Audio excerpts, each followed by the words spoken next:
3, 2, 1. This is Chargers Unleashed podcast. Here are your hosts, Dan Wolfenstein and Jake Hefner.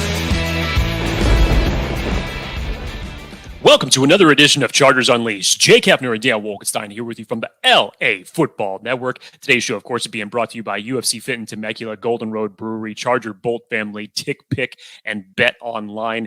If this is your first time tuning into the show, make sure to hit that like and subscribe button on YouTube. You can follow us on Facebook, Twitter, and Instagram, Spotify, and Apple Podcasts, or wherever you choose to digest your weekly NFL podcast. Dan Wolfenstein, we've had a good week. It's been a good week. It's been a very good week, as a matter of fact, here on Chargers Unleashed podcast. For those of you who missed it, please go back and find it. But our newest first-round pick, Zion Johnson, joined the show on Wednesday. Spectacular interview if you have not heard it already. And Dan Wolfenstein and I were talking a little bit offline, and we thought, you know what?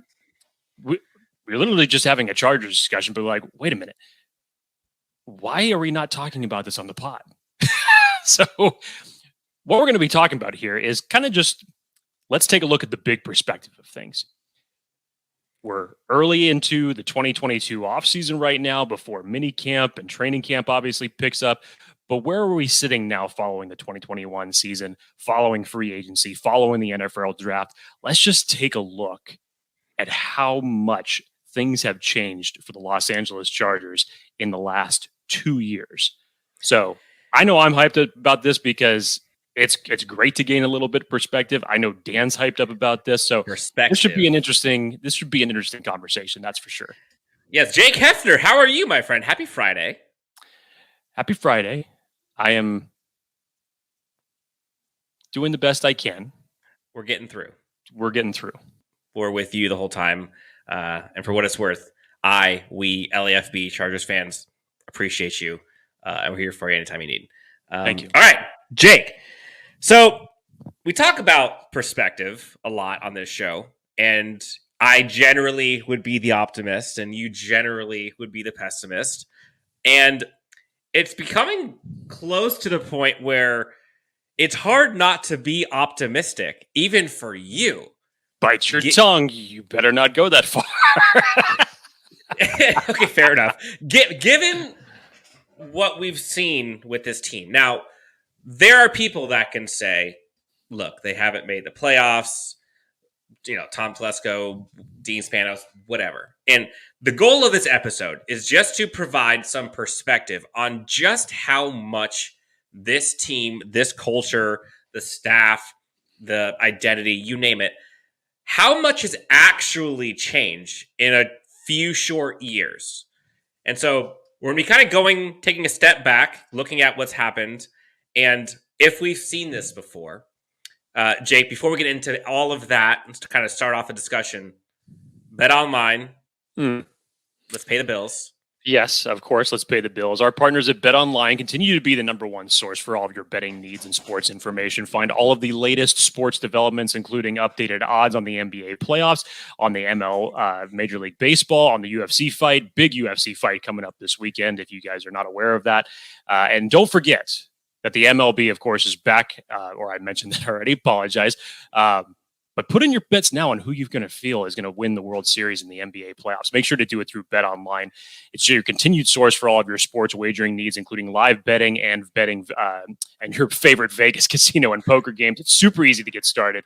So head on over to the website today or use your mobile device to join and use our promo code BLEAV. That's BLEAV, believe, to receive your 50% welcome bonus on your first deposit. Bet Online, where the game starts. So the Chargers get Kyle Van Noy, breaking news. Another edge rusher, possibly linebacker depth, two-time Super Bowl champion. Great signing. And it's just another signing that we saw with the Chargers. And Jake and I, he mentioned at the top, we were kind of talking about this offline. We have not seen this much, let's call it action or change, in one offseason, let alone 2+, since being a fan / covering this team. And we kind of want to just take a step back and go kind of down memory lane of like where this team was. Like, Jake, do you remember I distinctly remember. So, Jake, just a few short years ago, like 2 years ago, 2020 season, Chargers, Anthony Lynn, the head coach, Chargers are 3-9. Team is doing terribly, other than the fact that we have a rookie phenom. And Chargers are possibly going to have, at that point, the number 1 overall pick. And then what happens? Chargers go on a 4-game winning streak to end the season. Everyone's freaking out, wondering if Anthony Lynn's going to stay. What are we going to do to the coaching staff? Is this going to screw up our draft capital? Blah, blah, blah, blah, blah, blah, blah, blah, blah, blah. Sounds like you just rattled off everything that I was saying. Yep. And fair enough. And it's easy to forget, like, where this team was. Like, we're going to go back before all of the Justin Herbert stuff. But, like, you think about it. From going from a Phillip Rivers to a Justin Herbert, which there was a big gap there of unknown. What the hell are we going to do as a team? You got, like, re-signing of key players. Now you got new coaching staff. You got new culture and identity. You rebuilt your entire offensive line. You changed the kind of in-game improvements that your team has. You completely shift the identity of your team. You go through a complete overhaul of the defensive line. You completely overhaul the secondary. You improve the toughness on offense. You focus on special teams. And I rattled all these things off really quickly. And we're going to kind of go through these things individually. But it's easy to forget and to take for granted how hard it is to change a few of those things, let alone all of those things in a few short years. And so when Jake and I were talking earlier, we were kind of thinking, I don't recall a team that has gone through this much change on and off the field. Coaching staff, players, culture, you name it. And you can think of a few teams where, like, okay, like when the Patriots got Tom Brady, like everything changed. Tom Brady, Bill Belichick, things changed. When the Chiefs go out and get Andy Reid, and they go from Andy Reid and Patrick Mahomes, all of a sudden things change. The Chargers, if you think about like an analogy, like they literally had to tear down the house and build it from scratch. And new coaching staff, new quarterback, and that's really exactly what we did. And Jake, kind of starting this off, let's say prior to Justin Herbert getting drafted, Phillip Rivers is moving, goes to Indy, bags are packed, Chargers are picking 7 overall.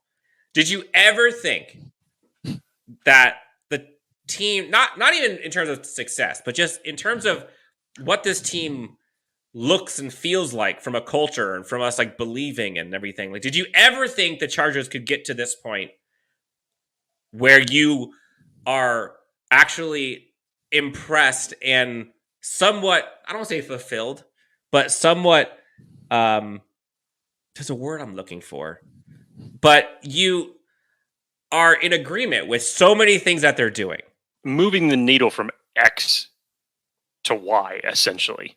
We were stuck. In such a short fashion. Yes. Tires were spinning. Did you ever think we were going to get out of it, let alone get to this point where now we're arguably Super Bowl contenders? No. And for a multitude of different reasons, obviously, let's go ahead and start with the quarterback scenario. And with any draft pick, when you move on with someone like Phillip Rivers, who had the legacy with this team that he had and a known commodity that you know what type of player he is, and then to go off and obviously you're taking a quarterback, top part of the round. And in this particular quarterback class, it was a very polarizing top 3 quarterback class. But as with all quarterbacks, it's not 100% that any of these guys are going to pan out. And Justin Herbert has come in and greatly exceeded expectations, had a tremendous rookie of the year season in 2020, had an even better sophomore jump for what he was able to do in Brandon Staley's offense.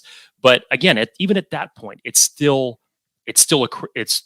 the draft pundits hate the term crapshoot. It's all about just making sure you're doing your homework. I mean, you can control the narrative by drafting players that can play football and do it well.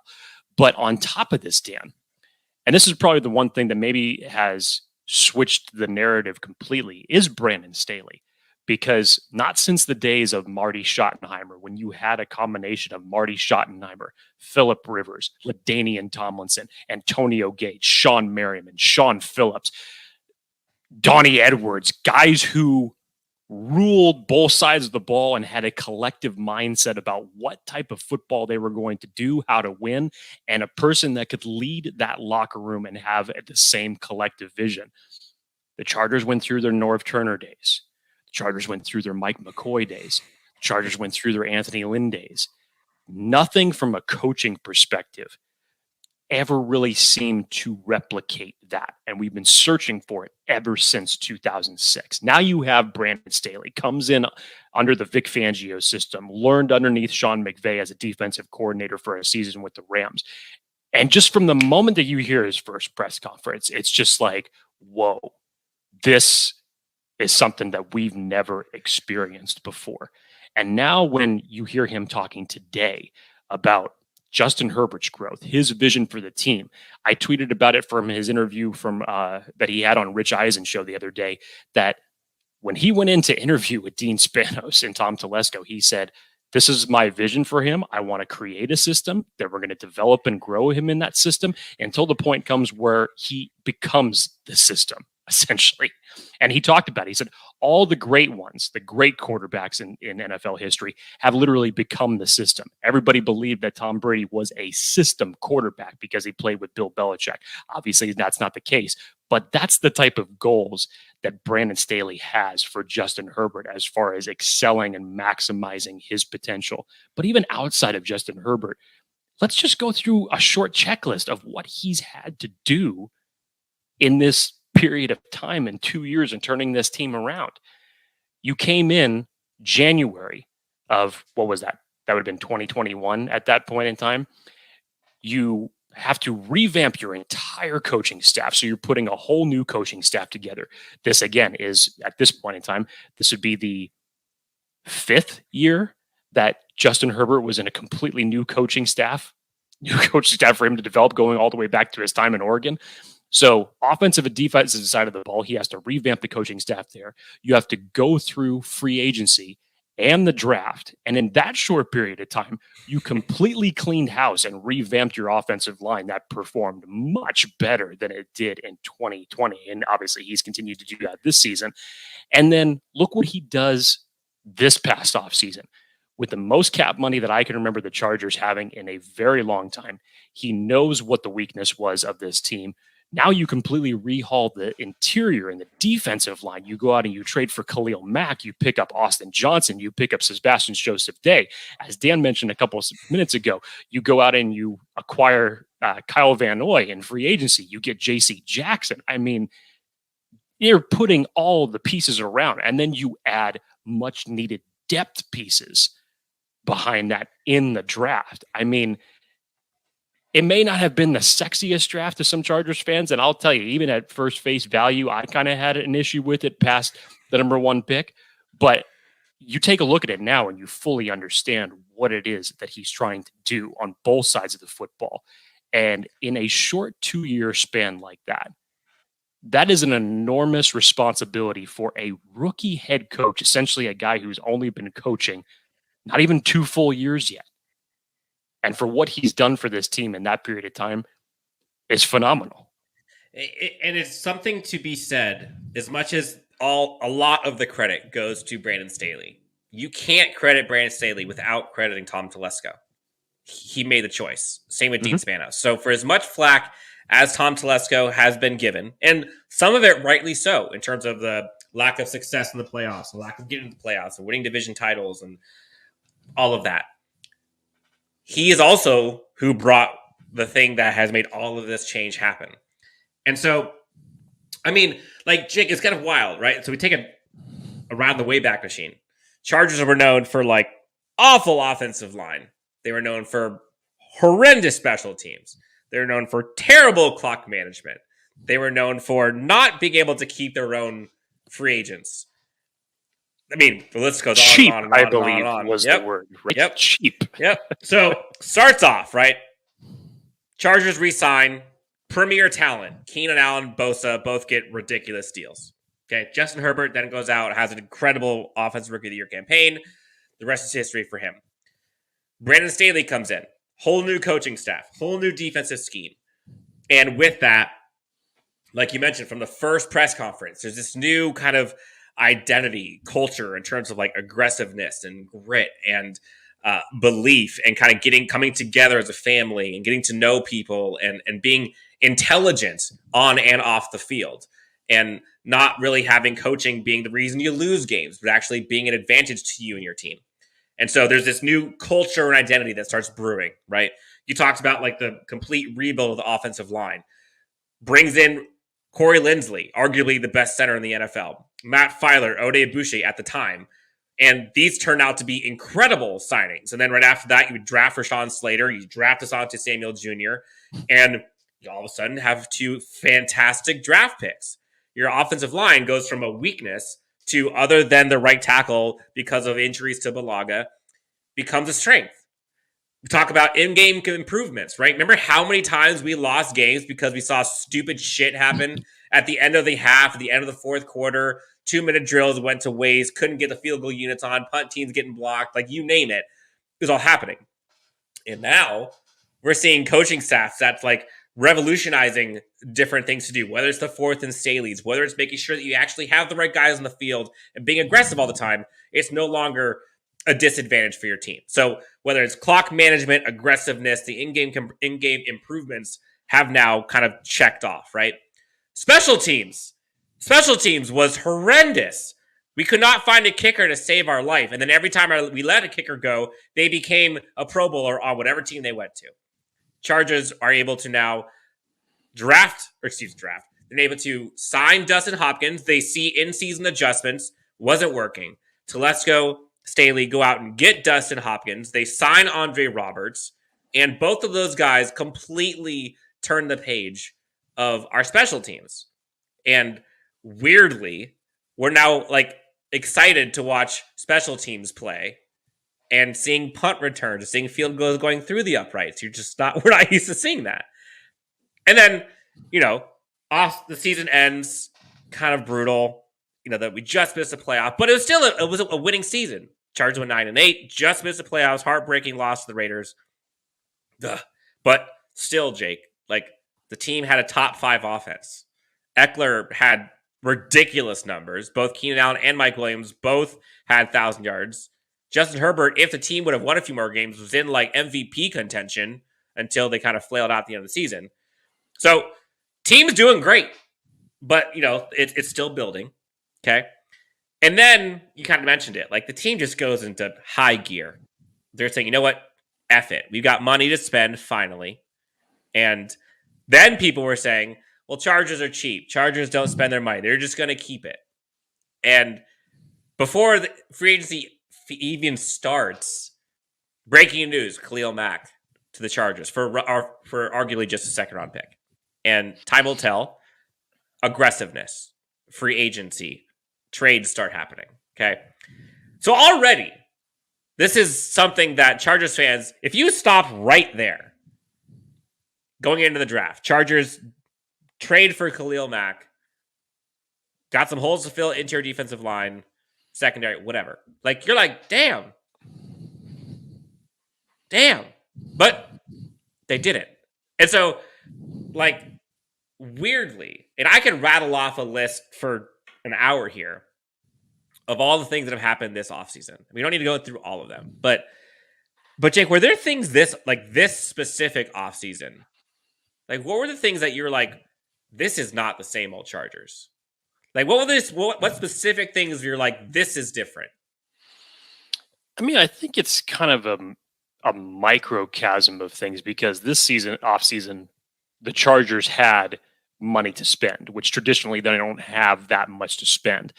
But it's not so much of them spending it, but it's who they're spending it on. And it's the type of people that you see Brandon Staley going for. Like the J.C. Jackson thing. And then when you see the final numbers and the cap hit that I ended up having against this year, compared to what you've seen other guys get since then, it blows my mind. The math doesn't make any sense. Getting Sebastian Joseph Day, who's familiar with Brandon Staley's system. Austin Johnson, who I think is going to be, hasn't been talked about enough how volatile I think he's going to be. And you pair that with a Khalil Mack and a Joey Bosa, that's your starting front four, essentially. Like, talk about a revamp. Talk about getting younger. I think that was one of the biggest things that I wanted to see from this team for a long time, was for them to get younger in the middle. And yes, Justin Jones was younger, but he didn't end up panning out. Too many injuries throughout his career. Chargers thought that was the better move to let him go. Linval Joseph was obviously north of 30, didn't have the production that he had in 2020 this past year, so the Chargers let him go. And then I thought I was forgetting one, but I apologies if I am. Justin Jones. I mentioned Justin Jones, but that's how you reshape. Just to start, that's how you reshape your defensive line. Not too bad. And Akeem Hicks is still out there, by the way, even though that was the one that we all thought was going to be the slam dunk, no-brainer type move. But he's still out there in free agency. And then the secondary, look what you do. Despite the fact that you gave Mike Davis a nice contract extension last year, despite what anybody feels about his play, that's totally your opinion. Despite the fact that you went out and you spent a second-round pick in the 2021 draft on Asante Samuel Jr., you got really aggressive to say, it's not good enough for us. And you go out and you get one of the best corners in the game in J.C. Jackson. And as I said, you reshape that defensive secondary. In Staley's terms, you make it multiple.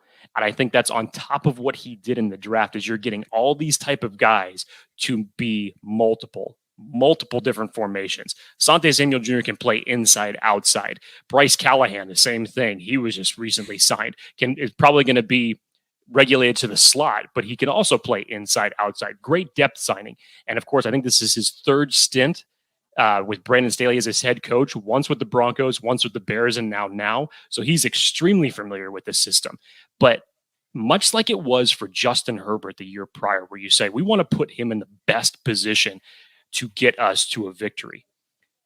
Think about this. He's talked about Derwin James as the quarterback for this defense for so long now. And now look what you can do with all of these secondary additions, both through free agency and the draft, that you can allow Derwin James to do what has made him so good throughout college, throughout his rookie season. You can move him all over the field. Because of the Chargers' weaknesses in the secondary option, you literally had to pull back on Derwin and say, look, we got to have you play back here. And that's pretty much all we can do, because we don't have anybody back here who can help you out. So we have to have you back help. here. Now you can move him around the field. You can bring him up on the line on a blitz package. You can put him in the slot if you want to. You can have him cover too deep. I mean, you can pretty much do anything with him without having to worry about someone screwing it up behind him, I think is the important part. Exactly. Dan, JT Woods, despite what we may say of us lauding Kyle Hamilton and our Daxton Hill conversations, but in some people's opinion, JT Woods was the best center field safety in this entire draft. He's the type of guy that can give you flexibility with him and Nasir Adderley in the back and move Derwin around. That's a way that you can be creative, and that's what Staley is trying to do in this revamp. So it's not just on one side of the defense that he has done this. Sure. I mean, it's not just in one facet of the defense that he's done this either. He has completely transformed not just the defensive line, not just the middle, but the secondary as well. And it's impressive. It's, we talked about like the shift in culture and identity. Think back to before Staley was here. Like the Chargers, in terms of like toughness, if they needed a 4th and 2, 3rd and 1, like how many times did we see run up the middle, get stuffed, or stupid play calling, you name it. And the Chargers on both sides of the ball. Then on defense, how many times was it 3rd and 2, 3rd and 3, and you are just getting gashed over and over and over and how about over. 3rd and 22? I mean, don't even start that. It still didn't matter. It was basically third down was the Chargers' opponent's down, really was, because you just knew in your heart to say, well, 3rd and 45, they're going to figure out a way to convert this. That's honestly 3rd and 45. That's like a great podcast name. 3rd and 45. 3rd and 45. But okay, so like the shift in identity and like needing that like ruggedness and toughness that Brandon Staley talked about, like that fingerprints all over this team. Khalil Mack, Sebastian Joseph Day, as you mentioned, Austin Johnson, now Kyle Van Noy on defense. Also, J.C. Jackson, I think, brings a level of toughness. And then offensive wise, you already had the offensive line kind of starting and humming already. And then you add a Zion Johnson, you add an Isaiah Spiller, you add a Gerald Everett to kind of beef up your offensive line and kind of give you that mentality. You get a Jamari Sawyer to kind of improve that and get like the toughness that I think this team has been lacking. And the goal, it appears, is, Jake, you mentioned the word like multiple. The Chargers want to be a team where they don't have to rely on Justin Herbert to be this God, Avenger, Superman. Like, could he do it? Yes. But you should not be to watch. But you should not be seeing a quarterback throw for 50 touchdowns roughly and going 9-8. Like it's great, but like if you're doing that and your team is not the 1 seed or at least like winning your division, there's something wrong. And so the team has been wanting to become more balanced.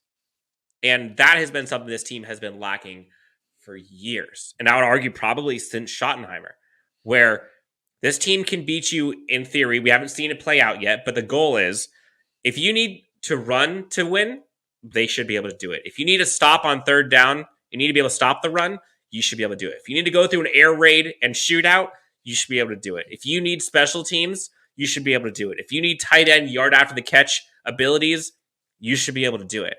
And people talk about, this team doesn't have speed. Like, sort of true. But, like, Guyton is plenty fast. DeAndre Carter, I think, is going to be used more than people recognize.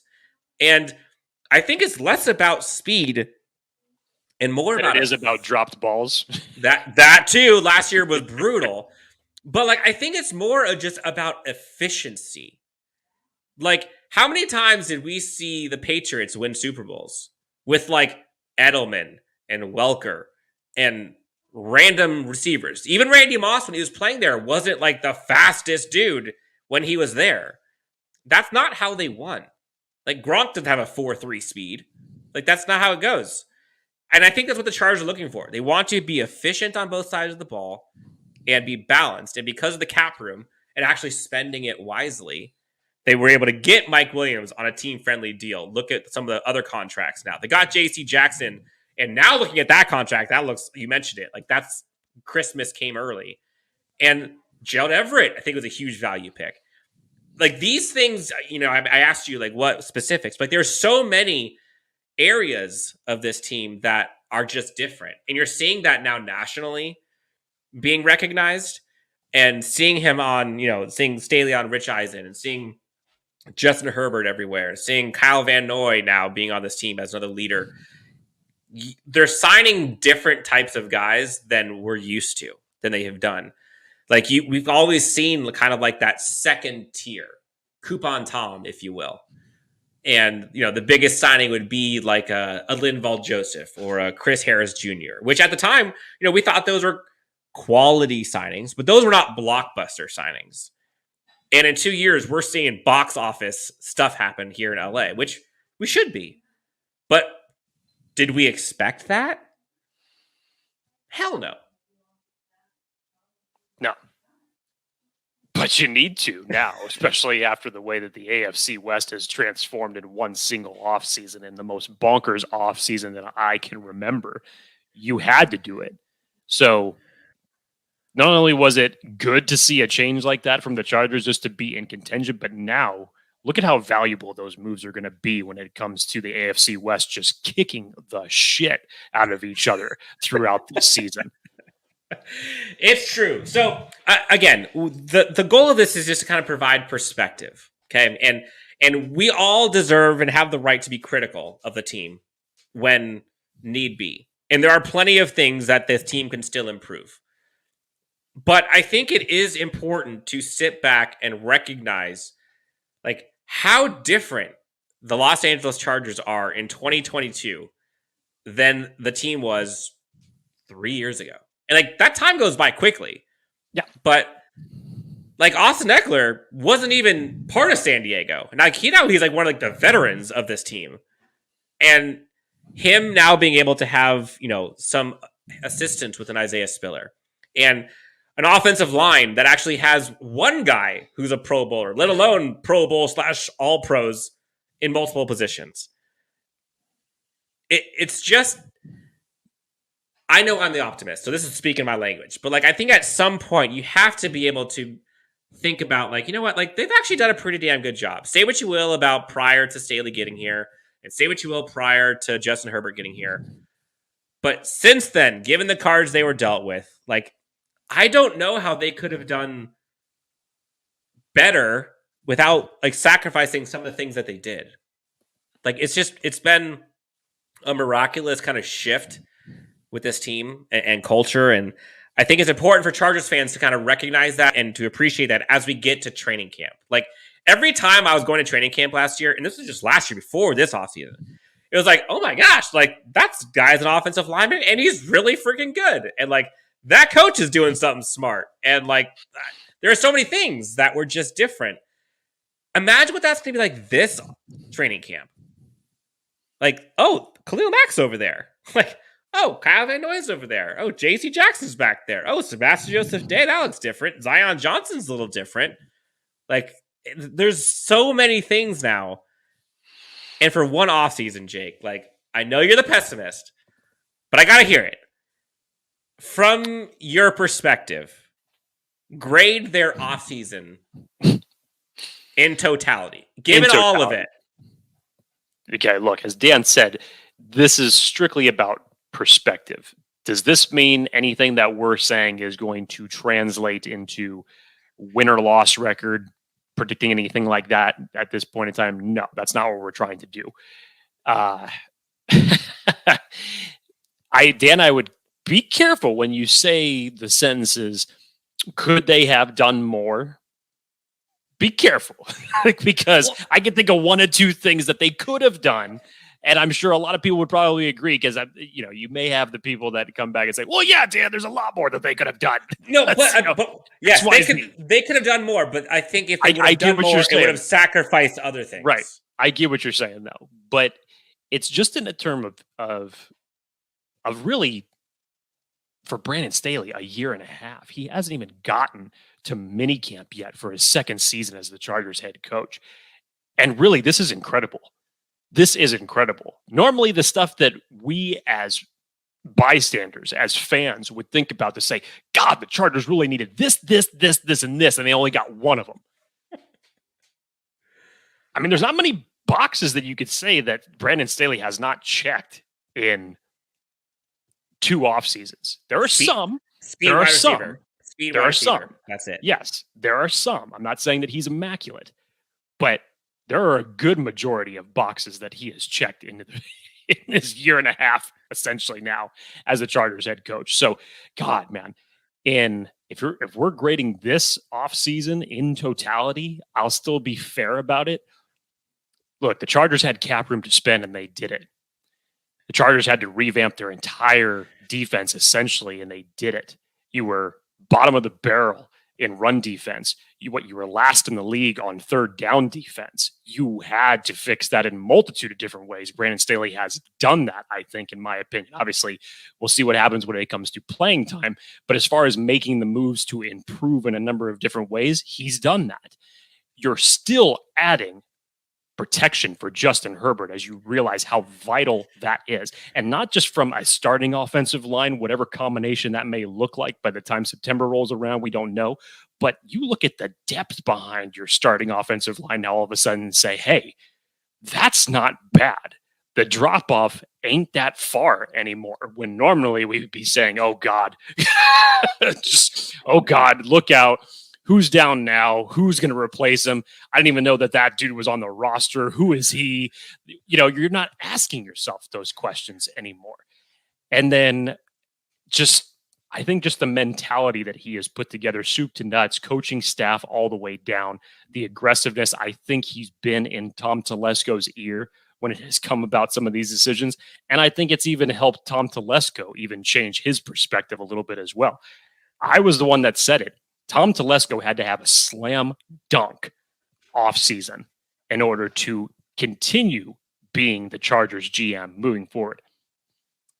If you just took free agency, I'd say that that's a win.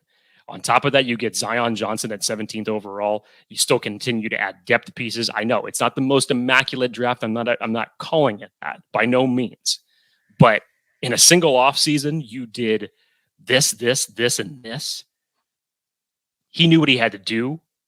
He did it. Again, not immaculate, but he got it as best as he could. And same with Brandon Staley. So overall, offseason grade, I won't go as far as to give him an A. But I'll give him a B.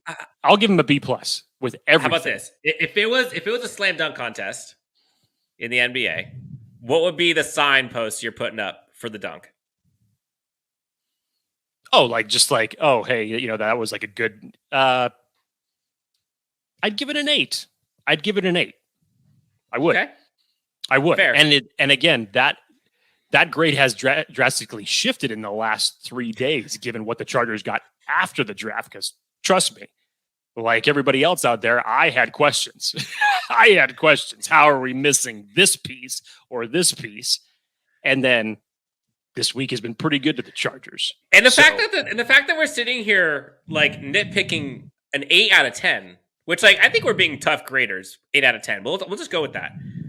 If this was an 8 out of 10, what the hell were the last 5-10 year off seasons? -2. It's if we're talking temperature, we went from Arizona heat now to New England Antarctica. What's the temp in Antarctica? I don't know. But whatever it is, the Chargers temperature is lower. Yeah. Look, that was kind of it for this episode. Just want to go through how much we've seen shift in this team and to just enjoy it. And, we're all part of this process. We're all in this together. But I think it is important to sometimes, and even you, Jake, I think it's important to sometimes be grateful for what they have done. Sure. Can things have been improved in other ways? Yes. But in totality, like you said, a shit ton to be grateful for, to be excited about as we go into this 2022 Charger season. Yeah. You're moving the needle when you're changing my attitude a little bit. So, and that's where we are. Jake, anything else we want to tell the great Chargers fans before we head out of here? Dan, I think you have an announcement for later on this month, but as Dan's going to allude to here in a second, obviously with Zion Johnson coming on the show earlier this week, which was an absolute treat. It's going to be a big May for us, not just with obviously rookie mini camps getting underway and training camp after that, which Dan and I plan on attending. So we will be out there. So definitely hope you guys all come out as well. But this is going to be a big month for the Chargers Unleashed. Number of different guests that we're going to be on the show. Dan, I can't remember the timetable in which we are going to be doing our next giveaway, but it's a damn good giveaway, trust me. And so you're going to want to get onto that when we announce it. And then, Dan, please wrap up my announcements with your announcement. Honestly, I kind of like the way you teased it. I might just leave it at that. We have we talked about, giveaways. We talked about special guests. We talked about mini camps. Tease your announcement as teasy as you can. All right. So in terms of guest appearances you could have on the show, or in terms of collaborations that you might be doing with other networks or groups, or that was the one I was alluding to. Yep. You could be, doing things with signings. You could be doing things that you've never done before that is allowing you to kind of go into this next frontier as a podcast / LA Football Network. You mentioned it's going to be a big month. It's going to be a big off season. And again, we're not going to spoil too much, but just be on the lookout. You'll be seeing things come as soon as next week after this episode drops. And then probably, week after that, week after that, week after that, week after that. It's going to be a wild ride. I'm so excited to be able to do it alongside you, Jake Hefner, and all of the listeners, the viewers who are here with us. Thank you guys so much for tuning in. Jake, it's going to be crazy this offseason as we continue on into preseason. Again, if you do not follow Jake, his backwards hat and his fresh haircut at Jake T. Hefner, you can follow myself at Chargers Homer. LAC_Unleash is where you can get us on Twitter. Again, on YouTube, go ahead and hit the like, subscribe, follow us everywhere. We're on Instagram as well. Have a great weekend. Enjoy this feeling, Chargers fans. Bryce Callahan, Kyle Van Noy, Zion Johnson. It's been a damn good week. And we'll talk to you next time as we get into some of the crazy Chargers Unleashed.